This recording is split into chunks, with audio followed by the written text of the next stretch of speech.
Hi, Damien and Marcus from 100 Not Out here. MP? Yes, Damo? We all know the importance of having a diary, but who wants a boring old day planner? Not me.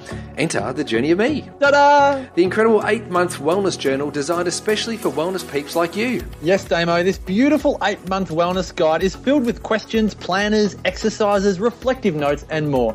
Endorsed by the Up for a Chat girls and loved the world over, the Journey of Me is a must-have if you're ready to live your best life for life. To purchase your very own Journey of Me and receive a free set of inspirational postcards, simply enter the code COUCH at www.wellinew.com. That's www.wellineux.com.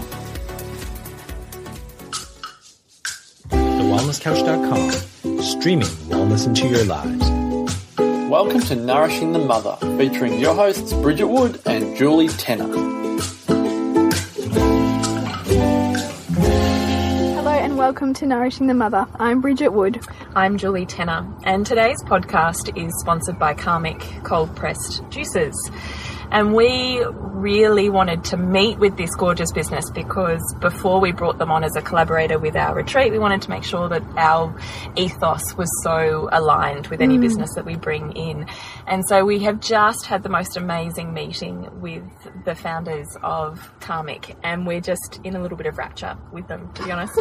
We were a little bit reticent because what we're going to talk about today is what is healthy, and Bridget and I have both been thrashing out what this means over the last couple of years. Yes. So both of us have come from different versions of I'm going to say puritanical health into what is more of a grey area around melding not so much the black and white, but finding what that sweet finding spot where in the that middle. balance is, coming to a place where what does balance look like? Exactly.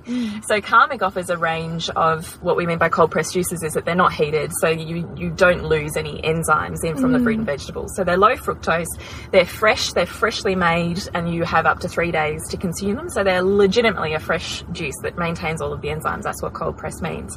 And so we were thinking that sounds amazing, but health for us has become so much more than just what we put in our mouths. And so we met with these people, and we are just so in love with the fact that their business is built on essentially spirituality and an intent to align their soul purpose through helping people peel back their layers through a physical means, sure, but totally aligned with what are the revelations that you have during that experience. Because when we start health, peeling back what the physical is, it's almost like a roadmap to, oh my God, there's this insight, because now I can just listen to myself. It's a little bit clearer that I can listen to that intuition a little bit more. And we both really love that. We were eating it up in that meeting. We were like, oh, this is perfect, because this is just exactly what we're about. It's about what is healthy more than what are we putting in our mouths. But this is, we're offering a retreat and a spiritual experience to do that. They're offering a pathway in terms of physical taking in that they then align.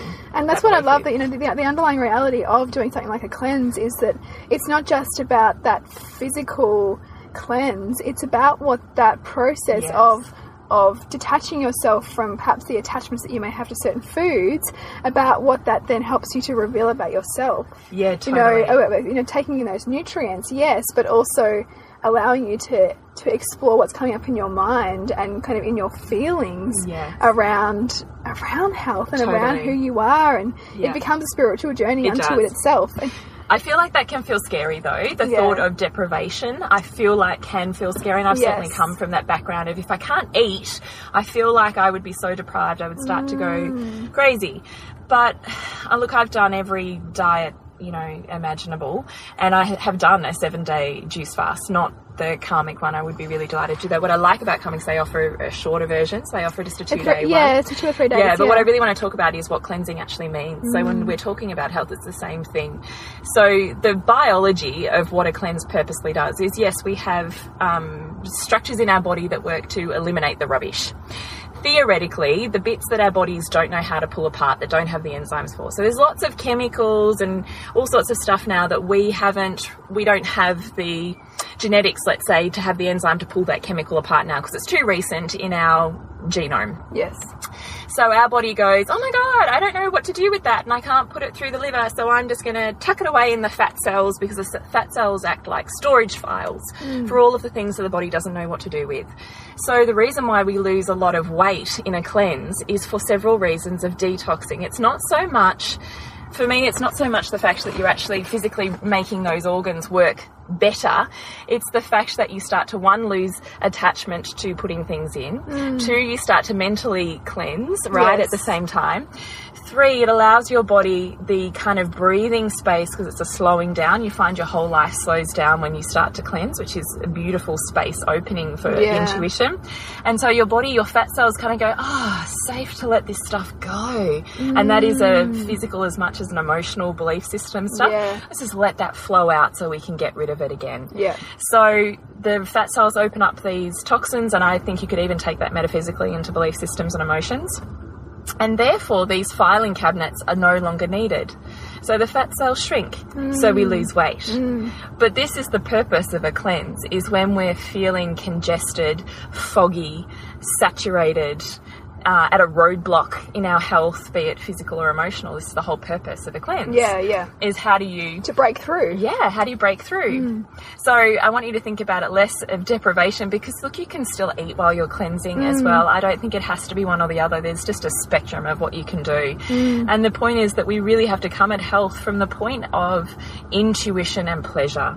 And also, you know, really looking at the perspective and perceptions that you're bringing to a choice that you're making. You know, you can choose to see a cleanse as deprivation, or you can choose to see it as an ultimate form of love to bring yourself back into balance.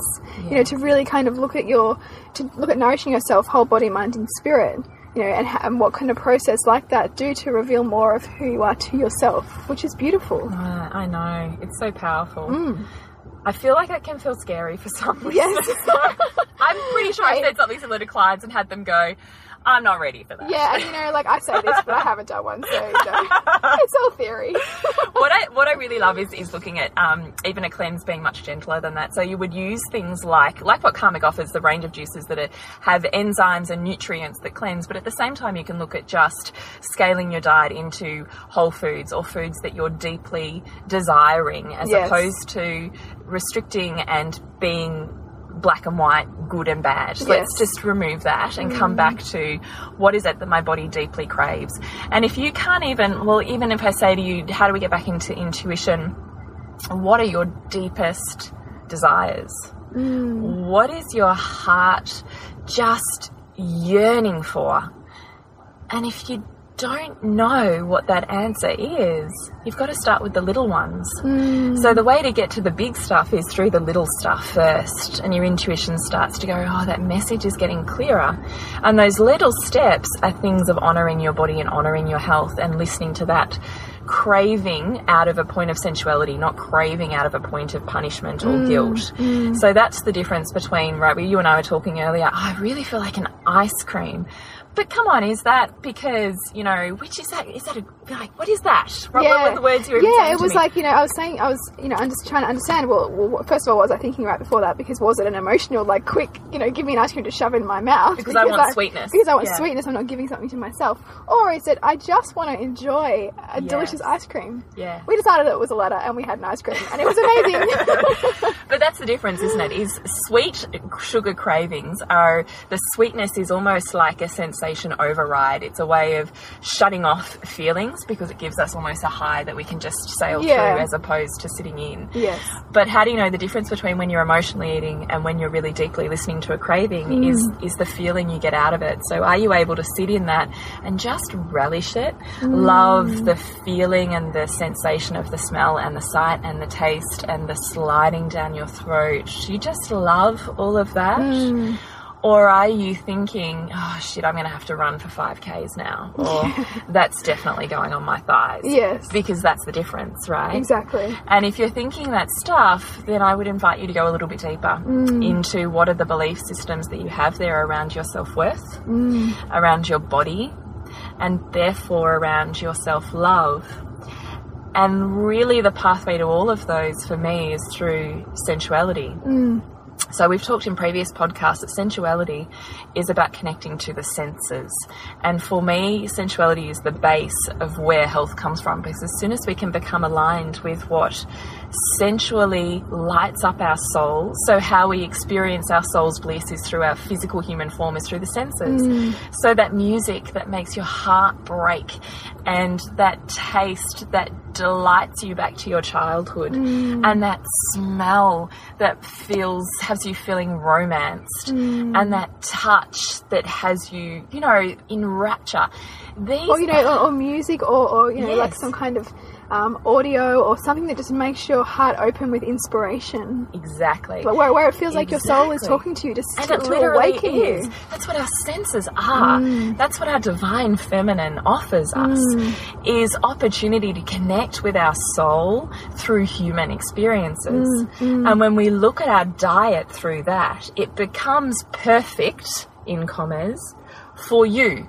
Because what is sensually awakening and pleasing and therefore nutritious for you is completely different to what it is for me. Yes.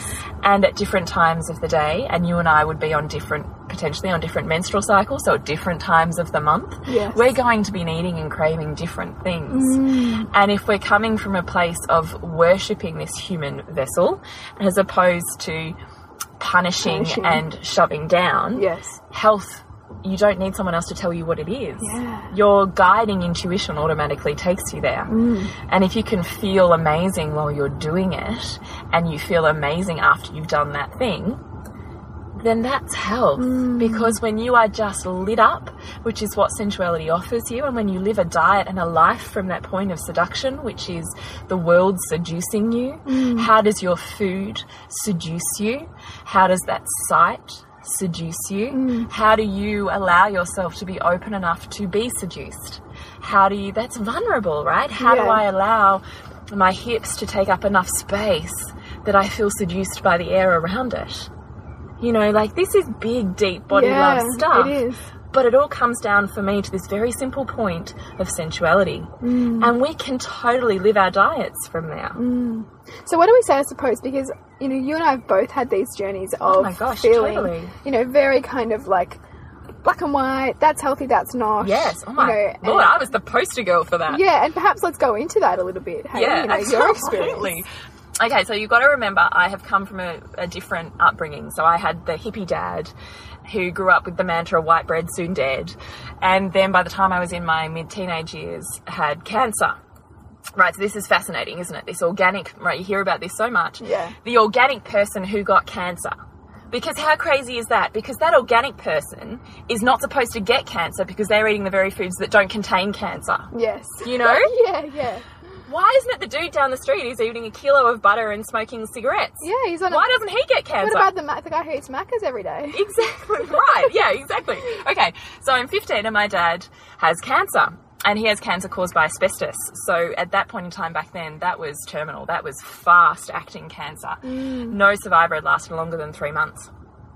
And so my dad decided at that time, which was incredibly radical and certainly not in the peer group that he was in, that he would go completely alternative, that he wouldn't even look at chemotherapy or radiology because he saw that as taking away from life quality as opposed to adding life extension, because there weren't the statistics that said that it did. Yeah, right. So then you've got to remember, between 15 and 19, those 4 years, my whole family life shifted to being around puritanical health. So I journeyed every cancer therapy with my family in that. You know, I nursed my dad in the last couple of years and cooked all of his foods, and I took him to practitioners and, you know, all of this stuff. So I had this huge awakening on puritanical health. I then moved from that straight into naturopathic college. And so there's 5 years of this bombardment of awakening of what health meant. And oh my God, the world is poisoning me. And unless I'm living on some, I don't know, Iceland somewhere, breathing pure air and probably drinking filtered rainwater or something, I'm literally never going to survive. Yeah. Like, I got so caught in that point of everything was killing me. So I was strictly organic, or I was strictly gluten-free, because that was the devil. Yeah. And then there's, you know, refined everything is just literally poison, total poison. And then you've got your plastics and your Glad wrap and your L-foil, which are all leaching things into my world. And then the scent, every time I walked into someone's house or into their car, they were casting, like, just, you know, the whole world was killing me. But you know, that's totally where I was at. And so I would go out for dinner and I wouldn't eat X, Y, or Z because it wasn't in your rules. Yeah, it wasn't perfect. It wasn't in my rules. So I now look at me back then with such love because I felt so deprived in that. Yeah. There were so many just stacking one on top of the other of, I don't know, pain and guilt and them and me and, I don't know, putting myself on a pedestal. Well, I'll be better. I'll be better than that person, or I'll live longer, or I'll be healthier because I'm like a self-righteousness. Yeah, totally. Totally. So I totally don't need it. And to be honest, starting off as a practitioner, I probably had to be. Yeah. Because and part of that served me, right? So I did all of the hard yards of the health industry. Yeah. Therefore, I knew it all. Therefore, I could heal my clients the way that I had been taught and knew as being a healthy lifestyle. And so then I had kids, and I took that on board. And so I certainly, you know, have moved through so much with being very, very strict with what enters their body. Like my son, we still laugh about it. My son's nearly 10, but there wasn't a refined, non-organic sugar anything that touched his lips for the first year of his life. And the first time I allowed him anything was on his first birthday cake. And that kid sat there and nearly ate that whole fucking bag. And we laugh now because he's the biggest sugar addict out of any of my kids. But he was the one I was the strictest with. Yeah. Which is fascinating. Yeah.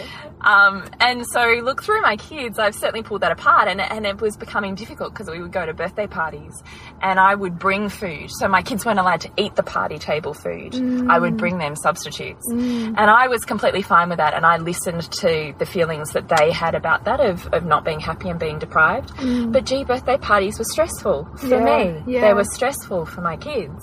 They didn't enjoy them. And the older my kids got, the more that turned into anger towards me. So what is health? Yes. What right? is health? So then I moved into the school years, and I've said before, I met this amazing group of mums who just opened up the gifts of unconsciousness to me. Yes. And I started to take a little bit of that and filter down what I was doing to myself and with my kids' food intake. And the pleasure and the community and companionship that came out of not creating distance, them and me, I'm better, you're wrong stuff, created such a holistic version of health that I looked beyond what was going in their food. Yeah. And I'm going to tell you crazy stories. Well, I still feel a little uncomfortable with artificial colours. I'm still working on my stuff with that because I just know so much about artificial colours and the chemicals that are in them and the way that they're produced in a laboratory that health is still one of my main value systems. So I still feel a little bit challenged by even saying this stuff. And my son had the most outrageous reactions to artificial colours.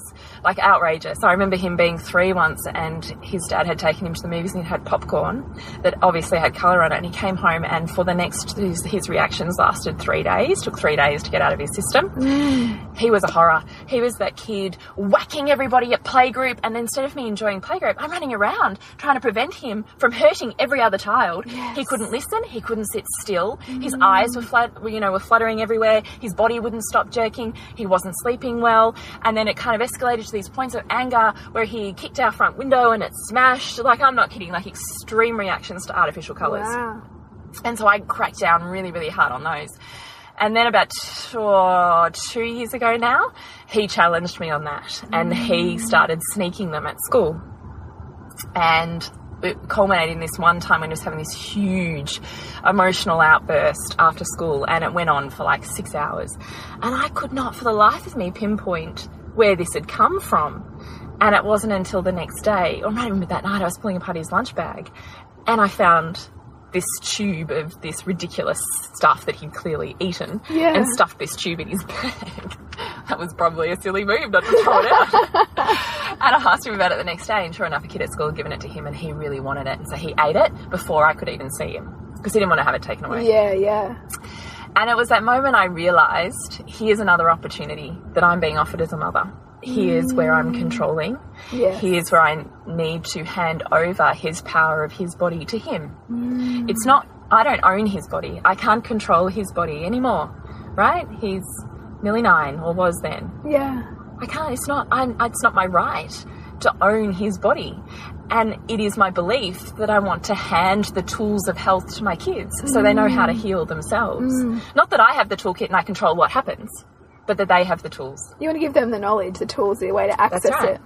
And the freedom to say, okay, but if I choose this, here's how I get myself back to balance. And the reality is that often the way for them to access it is to understand all the ways that, you know, can go wrong, in inverted commas, you know, to actually learn from the times when they have felt unhealthy or sick, to know how to get back from that. That's exactly right. You know, you can't prevent those things. That's exactly right. So then we had this huge discussion about, okay, Heath, you want this control, I'm going to give it to you, but here's what I want you to do before you choose to eat that thing. I want you to think about what options you have here, and you have 3. One is eat it, one is not take it, and we trade it at home. Or 2 is actually, no, this is true. So eat it or trade it. We say trade at home. So he brings home whatever he has, and I trade him with whatever he can have at home, like a mutual exchange. Yeah. So eat it or exchange it, and if he chooses to eat it, then he has to know if he has a reaction. Here's his list of, which we've workshopped, we call it his way back to balance, list of things to move his anger and his emotional outbursts through his body in a constructive way so that he can get back to balance. And if he doesn't eat it, then he comes home and he says to me, now, either way, I don't judge him for it. Yes. This took a lot of work on my behalf. Yeah. We role-played it with lollies. Here, Heath, I'm the person in the schoolyard offering you an artificial lolly. And he had to go, I'm stopping and I'm thinking and I'm doing, like, we had so much fun doing it, right? It took all of my anger and my angst, and it made it pleasurable. Yes. Because we spent probably 40 minutes role-playing different scenarios with lollies. And, you know, this is a perfect gift, isn't it? Because our children are always reflecting us to us. Oh, my gosh. Didn't you get me to own it? But here's the kicker. He chose, after we had that conversation, to eat artificial lollies, and he had a big reaction once.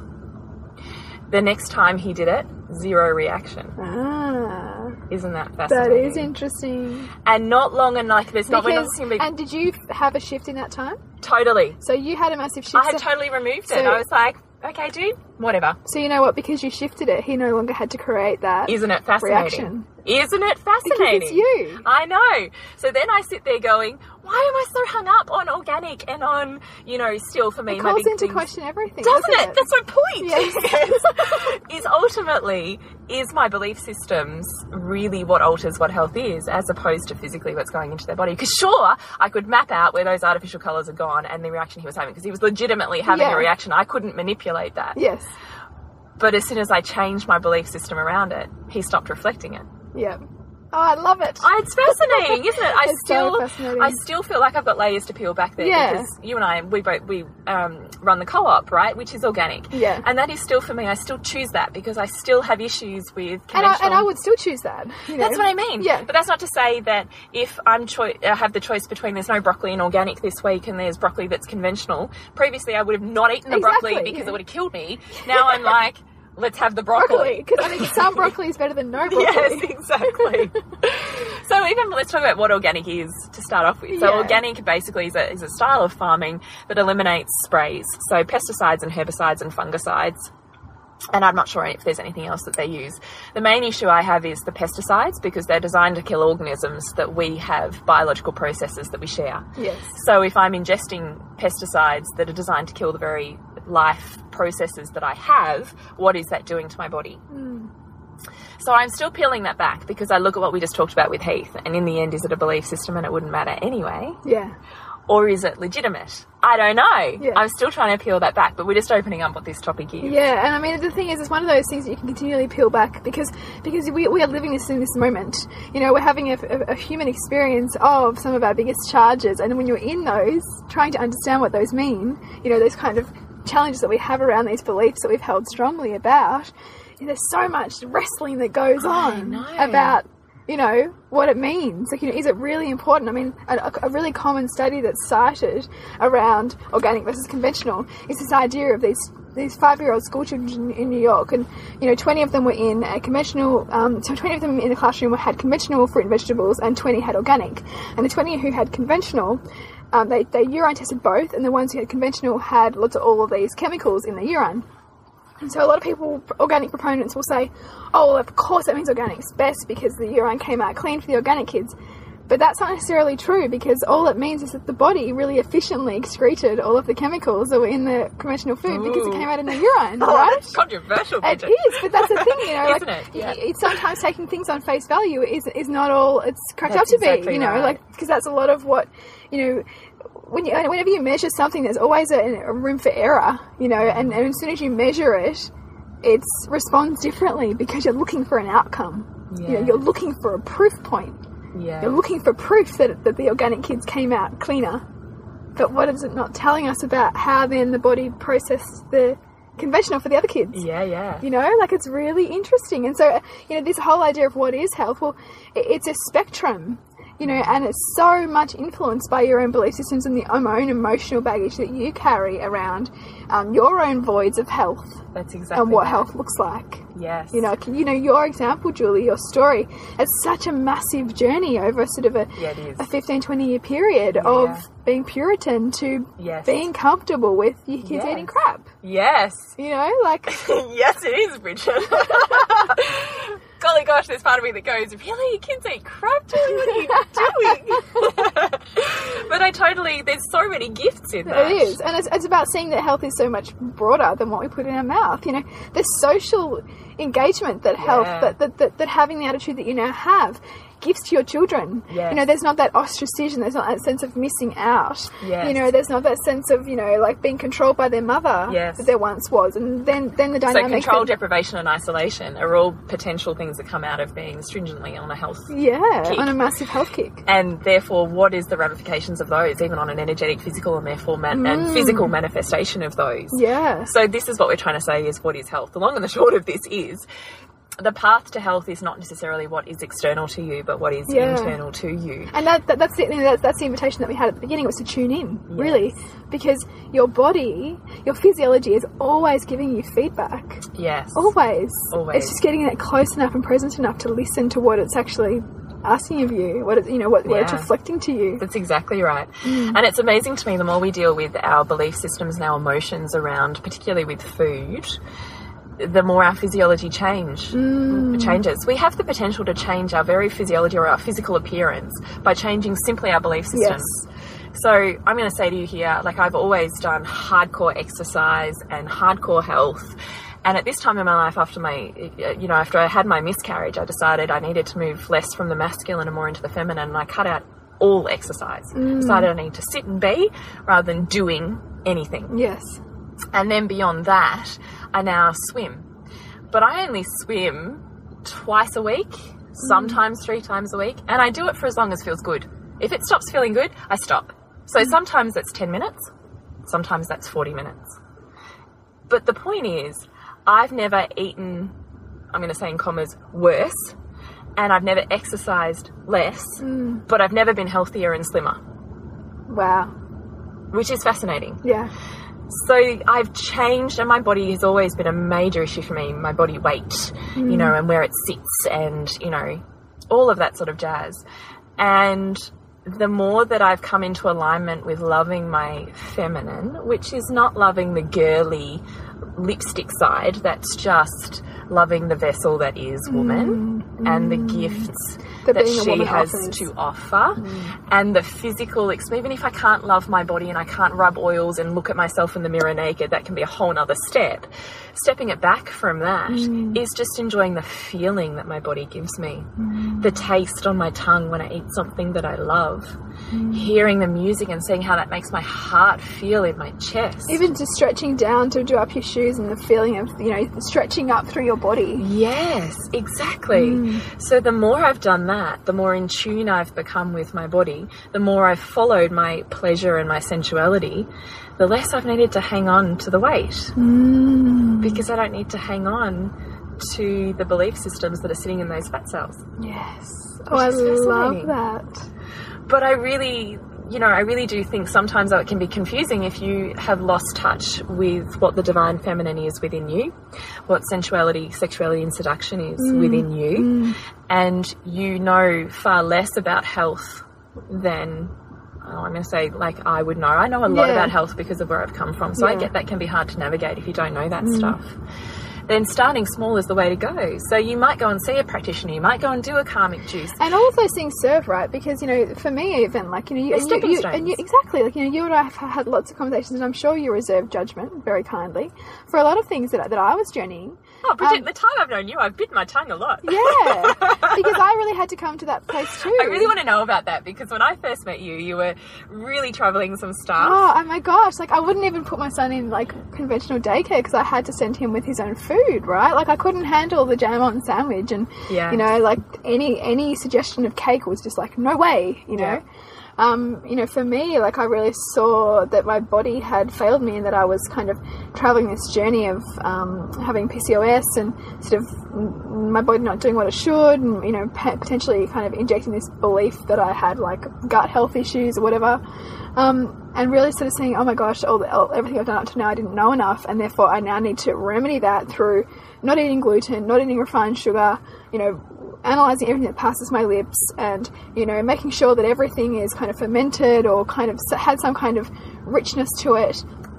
And it really became quite almost stressful. And again, like because it was obsessive. It was obsessive. Because if it wasn't that, you were adding to your infertility. Yes, you know, and I would judge other people for what the choices that they were making, and I would like not eat at certain places because the food, like it was outside my rules, which is all the things that you said that totally. you journeyed. I so get that. But, you know, I couldn't have come to the place that I'm at now if I hadn't journeyed that, you know, like, because I now, similar to you, I now feel, you know, more healthy, I'm more fertile than I've ever been. And yet, you know, I had an ice cream, and, you know, yesterday I had, I don't even know what I had yesterday, because I'm not analysing now. Like I'm going with what, you know, it feels right, and I'm eating food from a place not of control anymore. Yeah. You know, like I still choose to nourish myself with good food. So say the point is, it's not from the point of abuse either. So you're not saying, well, I'm just going to eat everything out of a packet because I can't be asked doing any cooking or whatever. You're saying, I still know all of the health stuff. Yeah. I just don't follow any one rule. No. I know that this gives my body this, and I know this gives my body this gives my soul and my heart this. Exactly. And I think sometimes too on that health journey, you can often start to inject other people's values. You know, you'll follow Instagram, or you'll follow these people who you put up on a pedestal as being more informed than you somehow, and then you start to listen to what they say and inject their advice, and then you start to get further and further and further away from what your own inner wisdom is telling you. And so your body is then going to respond with potentially not healing the very disease that you're trying to heal, because your body wants you to find that for yourself. You know, your body wants you to tap into that own wisdom that you have inherently in you, and not inject what everybody else thinks, to actually tune into what's true for you. And, you know, what your mind is driving your body to create, to help you wake up to your own story and your own truth. So what are you drawn to? Yeah. So when you're trawling those Insta feeds, what are you drawn to? Yeah. Is it the raw dessert, and you're just not taking the time to honour your body enough to give it to yourself? Are you honouring, you know, it might not even be that you want to physically eat that raw dessert, but that you're enjoying the beauty that offers your senses. Yes. You know, sometimes it might not even invoke the hunger, but rather just the, you know, because some of those... in other areas of your life. Some of those desserts are just amazing artistic creations that you just want to admire. That's true. You know, whether you, I mean, most of the time, I'm sure I'd love a raw caramel slice, of course, but it's about, you know, questioning yourself, what is sitting with me when I see that? Yeah. You know, how else could I give myself that same feeling that doesn't necessarily even need to be with the food, because sometimes the food's the vehicle to the mechanism. Sometimes not even about what it's actually needing to pass your lips. Totally. I just love it. Yeah. So all of the beautiful women that come to our retreat, which is on the 8th of November, which if you'd like to book, there's still a small window for you to jump on in. These women are going to be nurtured and nourished at 2 different occasions with beautiful karmic juices. One to awaken the flow in the morning, and one to nourish the seduction in the afternoon. Yes. So I'm very inspired by that.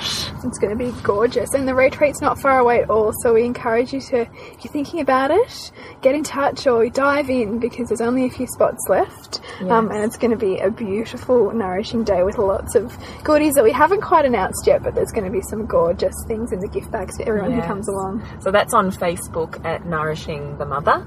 And Bridget, to get in contact with Bridget, is at suburbansandcastles.com. Yes. And what movie have you got coming up? So the next one is Project Wild Thing. So it's a fantastic platform for discussion around getting kids back in contact with nature, and also looking at screen use from a place of how can we kind of create more intention around it, because obviously, you know, technology is not going away and we don't want it to, but it's about how do we give our kids the tools to choose a bit more intentionally the kinds of technology and marketing that they consume, and how do we as parents not project our own stuff on that, you know, kind of deal with our own things that might come up for us about their screen use too, you know. So it's going to be a really interesting discussion for all the parents out there, or parents to be, around what it means to raise a child, I guess, in the 21st century. I'm really excited to see that.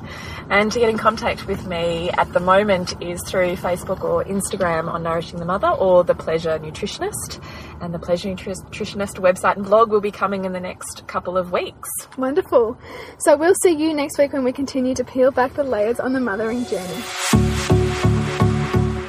This has been a production of TheWellnessCouch.com. Check us out on Facebook and join in the conversation on Facebook.com/TheWellnessCouch. Subscribe to each show on iTunes and check us out on Twitter. The Wellness Couch, streaming wellness into your lives.